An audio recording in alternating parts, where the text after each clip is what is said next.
এখন শীতের সময় কলকাতায় একটা বড় প্রবলেম দেখা যায়। কিছু প্যাসেঞ্জাররা বলে আমরা এসি গাড়ি বুক করছি তবে আমরা গাড়িতে এসি পাচ্ছি না, এরকম কিছু প্রবলেম দেখা যায়।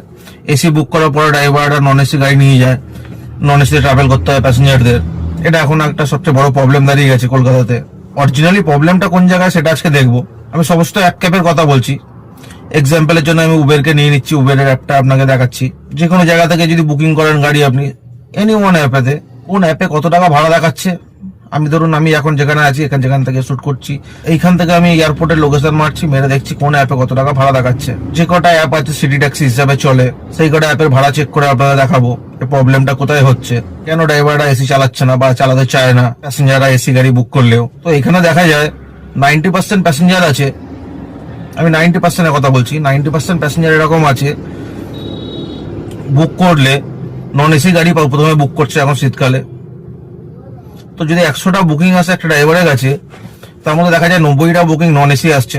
আর যে 10খানা বুকিং এসি আসছে, এই 10খানা বুকিং কেন এসি আসছে সেটাও জেনে নিন। যখন প্যাসেঞ্জাররা গাড়ি পাচ্ছে না, অনেকক্ষণ ধরে বুক করছে নন এসি গাড়ি, ভাড়া কম দেখাচ্ছে তবেই বুক করছে নন এসি গাড়ি, ড্রাইভাররা রিসিভ করছে না, তখন প্যাসেঞ্জাররা কি করছে সেটাকে কিছু টাকা বাড়ানোর জন্য, আমি উবেরকে দিয়ে এক্সাম্পল দিয়ে দিচ্ছি, কিছু টাকা বাড়ানোর জন্য উবেরে যে নন এসি ভাড়া দেখাচ্ছে তার থেকে 10-20 টাকা বেশি দেখায় উবের গোতে। তো ওটা উবের গো তখন বুক করছে, বলছে আমরা এসি বুক করছি, কিন্তু আলটিমেটলি প্যাসেঞ্জাররা এসি বুক করছে না, তারা গাড়ি পাচ্ছে না বলে 90% লোক যখন গাড়ি না পায় তখনই একমাত্র এসি গাড়ি বুক করে। এছাড়া কেউ এসি গাড়ি বুক করতে চায় না এখন শীতকালে। আর এই প্রবলেমটা যখন দেখতে পায় ড্রাইভাররা, যে একটা বুকিং তার কাছে 10 বার আসছে, 10 বার আসার পরে সেই বুকিংটা যখন কেউ নিচ্ছে না, তারপরে সেই বুকিংটা আবার রিটার্ন আসছে এসি হিসাবে, উবের গো বুকিং আসছে, তো দেখা যায় 20 টাকা 30 টাকা হেরফের হয়, এর থেকে বেশি কিছু হেরফের হয় না।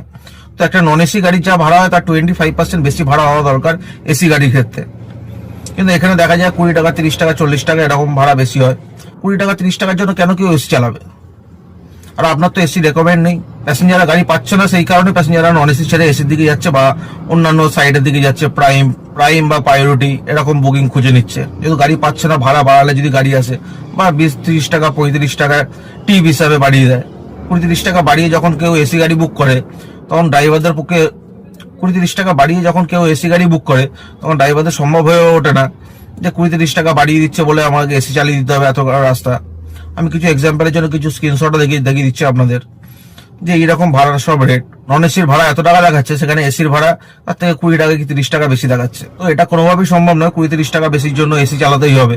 আপনারা যদি অরিজিনালি এসি দরকার পড়ে তাহলে অবশ্যই আপনারা প্রায়োরিটি বুক করুন, প্রাইম বুক করুন, যাতে একটু বেশি ভাড়া দেখায়, 1-150 টাকা অন্তত হেরফের থাকে, যাতে এসি চালিয়ে পড়তে পড়ে ড্রাইভারদের। 20 টাকা 30 টাকা বেশির জন্য 35 টাকা টিপ বেশি দিচ্ছেন, তাই জন্য এসি চালাতে হবে, এটা কোনো প্রকারই সম্ভব নয় ড্রাইভারদের জন্য।